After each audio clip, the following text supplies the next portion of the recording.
কি ব্যাপার, ড্রাইভারের এত সময় লাগতেছে কেন? বেবি তাড়াতাড়ি চলো, আজকে কিন্তু আমার ইন্টারভিউ ঠিক আছে, তাড়াতাড়ি চলো। আরে কে? নয়ন দেখি। কি ব্যাপার, মনি দাঁড়ালো কেন? কি ব্যাপার মনি, তুমি এখানে? হ্যাঁ আমি এখানে। বাই দ্য ওয়ে, তুমি এখানে কি করতেছো? আসলে আমি এখানে। মনি, উনি তোমার কে হয়? ও আমার কলেজের ফ্রেন্ড। তুমি একটু সামনে যাও, ওর সাথে কথা বলে আমি আসতেছি। ঠিক আছে, তাড়াতাড়ি আসো। তারপর কি অবস্থা নয়ন তোমার? তুমি কি গাড়ি ড্রাইভার নাকি? আরে না মনি, তুমি যেটা ভাবতেছো তেমন কিছু না, আসলে তো। আরে চুপ থাকো, আমাকে আর কিছু বলতে হবে না। তুমি যে গাড়ি ড্রাইভার সেটা আমি ভালো করে বুঝে গেছি। ও তা নাকি? বাই দ্য ওয়ে, ওই ছেলেটা কে ছিল? ওই ছেলেটা আমার কাজিন, ওর সাথে আমার বিয়ে ঠিক হয়েছে। ও কংগ্রেচুলেশন। বাই দ্য ওয়ে, ওই ছেলেটা কি করে? ও আজকে অনেক বড় একটা কোম্পানিতে ইন্টারভিউ দিতে যাবে। বাই দ্য ওয়ে, ও তোর মতন ড্রাইভার না। আর যাই হোক, তোর সাথে ব্রেকআপ করে আমি অনেক ভালো একটা কাজই করছি। তোর সাথে আমার রিলেশন থাকলে তাহলে আমাকে ড্রাইভারের বউ হতে হতো। আর শোন, আমার কাজিনের সামনে যে তোকে আমার বয়ফ্রেন্ডের পরিচয়টা দিই নাই, তুই আবার রাগ করিস না। এতক্ষণ কি গল্প করতেছে? আর বাই দ্য ওয়ে, তোকে আমি একটা অফার করি। তুই এই গাড়ি ড্রাইভিং করে মাসে কত টাকা স্যালারি পাস এটা আমি জানি না। আমার কাজিন যদি ইন্টারভিউতে পাস করে একটা জব পেয়ে যায় তাহলে তোকে আমাদের গাড়ি ড্রাইভার রাখবো, ঠিক আছে? কি ব্যাপার, অফারটা ভালো না? তুই আমার এক্স বলে কথা, আমি তোর খারাপ চাই না, আমি তোর ভালোই চাই। আচ্ছা ঠিক আছে, যেহেতু তুমি বলছো কেন যাও না। আর বাই দ্য ওয়ে, আমি মন থেকে দোয়া করি যেন তোমার কাজিনটা চাকরিটা হয়। তোকে দোয়া করতে হবে না, ওর ট্যালেন্টে ওর জবটা ও পেয়ে যাবে। মনি তাড়াতাড়ি আসো, লেট হয়ে যাচ্ছে তো। আসতেছি। আর তুই ভালো থাকিস। যখন তোর সাথে আমার রিলেশন ছিল তুই কত বয়ান মারতি, তুই এটা হবি ওটা হবি, আর অবশেষে তুই কিনা ড্রাইভার। আচ্ছা তুই ভালো থাকিস, বাই। মনির অহংকার এখনো গেল না। কি গল্প করলা ওনার সাথে? ওর সাথে কলেজের বিষয় নিয়ে গল্প করতেছিলাম। যাই হোক, ড্রাইভার আসতে আমি চলে যাই, আমার একটা কাজ আছে। হ্যাঁ ওদিক দিয়ে যাও, ওদের সামনে দিয়ে যাও তো তুমি। ও তাই নাকি? উনি তো চলে গেল, চলো তাড়াতাড়ি যাই। ঠিক আছে চলো। একটা কল দি। বেবি, আমি যে কোম্পানিতে ইন্টারভিউ দিতে যাচ্ছি না, ওই কোম্পানি থেকে কল আসছে। আচ্ছা তাহলে তাড়াতাড়ি ফোনটা ধরো। আচ্ছা ঠিক আছে। হ্যালো, আসসালামু আলাইকুম স্যার। ওয়ালাইকুম সালাম। কে আলম সাহেব বলছেন? জি স্যার, আমি আলম বলতেছি।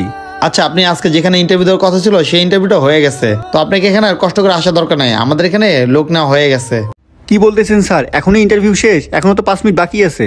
আলম, তোমার স্যার কি বলতেছে? অফিসে সবার ইন্টারভিউ নেওয়া শেষ হয়ে গেছে? এ দাঁড়া, আমি কথা বলতেছি। স্যার এভাবে কিভাবে হয়? আলমের চাকরি হবে না? দেখেন স্যার, আমার চাকরিটা খুবই দরকার, না হলে আমার ফ্যামিলিকে আমি চালাবো কিভাবে? আপনি টেনশন করেন, আপনাকে আমি একটা ভালো অফার দিচ্ছি। যেহেতু বলতেছেন আপনার চাকরিটা খুবই দরকার, তাই আপনাকে আমি একটা চাকরি দিতে পারি। আপনি কি করবেন? বলেন স্যার, কি অফার? আমি যে কোনো কাজ করতে রাজি আছি। আপনাকে আমার পার্সোনাল গাড়ি ড্রাইভার বানাতে চাই, আপনি কি জবটা করবেন? কি বলেন স্যার? এত লেখাপড়া করে কি এখন আমি ড্রাইভারি করব? আপনি চিন্তা করুন না, সেখানে আপনি 2 লাখ টাকা স্যালারি পাবেন মাসে। আপনি যে পোস্টে ইন্টারভিউ দিতে আসছিলেন না, সেটার থেকে বেশি বেতন এখানে। কি 2 লাখ টাকা বেতন? কি ব্যাপার আলম, কার 2 লাখ টাকা বেতন? কি বলে শুনি? বেবি, আমার যে পোস্টে চাকরি নেওয়ার কথা ছিল না, ওই পোস্টে ওরা লোক নিয়ে নিছে। এখন আমাকে অন্য পোস্টে চাকরি দিবে, 2 লাখ টাকা বেতন। কি বলো সত্যি? তাহলে তুমি এখনই জয়েন করে ফেলো, না হলে পরে এই পোস্টটা তুমি হারিয়ে ফেলবা। তুমি কি শিওর আমি চাকরিটা করব? হ্যাঁ, তুমি এখন জয়েন করে ফেলো। টাকাই সব এই দুনিয়া।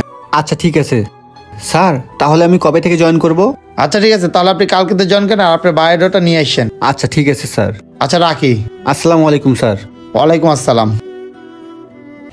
আলম, তুমি ভালো একটা কাজ করছো। তুমি 2 লাখ টাকা স্যালারি পাবা। আমরা উত্তরাতে একটা ফ্ল্যাট কিনবো, ভালো একটা গাড়িও কিনবো। আচ্ছা ঠিক আছে, তুমি টেনশন করো না, আমাকে কয়টা মাস সময় দাও, আমি ব্যবস্থা করব। তুমি আমার ক্রেডিট কার্ডের লিমিটটাও বাড়িয়ে দিবা, ঠিক আছে? আচ্ছা ঠিক আছে, চলো। এবার আমি অনেক শপিং করব, কেউ আমাকে বাধা দিতে পারবে না, কারণ তুমি 2 লাখ টাকা মাসে স্যালারি পাবা। আজকে আলমের জবটা হয়ে গেছে। আমি তোমার ফ্রেন্ডদের বাসা যেতেছি, ওদের সবাইকে জানিয়ে দিব যে আলম একটা ভালো জব পেয়ে গেছে। কি ব্যাপার আলম, তুমি এখানে? তুমি আজকে অফিসে যাও নাই? আরে হ্যাঁ বেবি, আমি তো অফিসে গেছিলাম, অফিসের কাজে বাইরে আসলাম। ও আচ্ছা, তাহলে কার সাথে আসছো তুমি? এই তো আমি আমার বসের সাথে আসছি। বাই দ্য ওয়ে, তুমি কোথায় যাচ্ছ? আমি আমার বান্ধবীর বাসা যেতেছি, ওর বাসায় একটা পার্টি আছে। বাই দ্য ওয়ে, তুমি তোমার বসের সাথে আমাকে পরিচয় করে দাও। আরে না, আজকে থাক, আজকে তো মাত্র জয়েন করলাম, অন্য একদিন পরিচয় করে দেবনি। তুমি এখনই আমাকে পরিচয় করে দাও, অন্য কোন দিন দেখা হয় না হয় সেটা তো আমি জানি না। কি ব্যাপার আলম, ডিউটিতে আসছো না গল্প করতে আসছো? কি ব্যাপার নয়ন এখানে? আর তোমাকে তো এখানে গল্প করতে আনি নাই, তোমাকে বলছিলাম গাড়িটা পরিষ্কার করতে, গাড়িটা কেন পরিষ্কার করা নাই? আসলে স্যার। কি ব্যাপার আলম, তুমি কাকে স্যার বলতেছো? আর ছোট লোক, তুই এখানে কি করতেছো? এই মনি, তুমি চুপ থাকো, তুমি কি পাগল হয়ে গেছো? কাকে কি বলতেছো? মানে ও তো একটা ছোট লোক। ছোট লোক মানে? তুমি কি জানো উনি কে? উনি এবাড়ির মালিক, উনি হলো ডিডি কোম্পানির মালিক, যেখানে আমি কালকে ইন্টারভিউ দিতে যাচ্ছিলাম। এসব কি বলতেছে আলম? আর আমি কিন্তু এখন ওনার আন্ডারে কাজ করি, কথাবার্তা একটু সাবধানে বইলো। আরে কি বলতেছো তুমি এসব? আমার তো বিশ্বাসই হচ্ছে না। আর তুমি আমাকে আগে কেন বলো নাই তুমি যে ওনার আন্ডারে কাজ করো? আমি তোমাকে কখনো ওনার আন্ডারে কাজ করতে দিতাম না। দেখো মনি, আমার টাকাটা খুব প্রয়োজন, আর আমার টাকা না থাকলে তো তুমি আমার পাশে থাকবে না। কিন্তু তবুও তো। আলম ঠিকই বলছে মনি, তোমাদের মতো মেয়েরা যার টাকা আছে তাদের সাথে থাকে, আর যার টাকা নাই তাদেরকে তারা মানুষই মনে করে না, তুচ্ছ মনে করে। বুঝতে পারছো তুমি আমার কথা? একটা কথা মনে রাখবা, টাকা ইনকাম করা ছেলেদের কাছে কোনো ব্যাপার না, কারণ ছেলেরা রাগ করলে বাদশা আর মেয়েরা রাগ করলে বুঝতেই তো পারছো। এটা আর ভেঙে বললাম না আমি, কারণ বলার প্রয়োজন মনে হয় না আমার এখন। আর ভাই দেবে, তোমাকে আমি একটা কথা বলি, মনোযোগ দিয়ে শুনবা। টাকার জন্য কখনো কাউকে তুমি ভালোবাসবা না, মানুষের মন থেকে মানুষকে ভালোবাসবা। আলম, গাড়িটা তাড়াতাড়ি পরিষ্কার করো, আমরা এখনই বাইরে যাব। ঠিক আছে স্যার। মনি তুমি যাও তো তোমার কাজে, আমাকে আর ডিস্টার্ব করো না। বন্ধুরা, যতই টাকা ইনকাম করে না কেন, সুখ শান্তি কিন্তু কিনে পাওয়া যায় না, ভালো মানুষও পাওয়া যায় না। তাই বলছি, আমাদের এই ভিডিওটা আপনাদের কাছে ভালো লেগে থাকলে অবশ্যই লাইক শেয়ার কমেন্টস করবেন। ধন্যবাদ সবাইকে ভিডিও দেখার জন্য।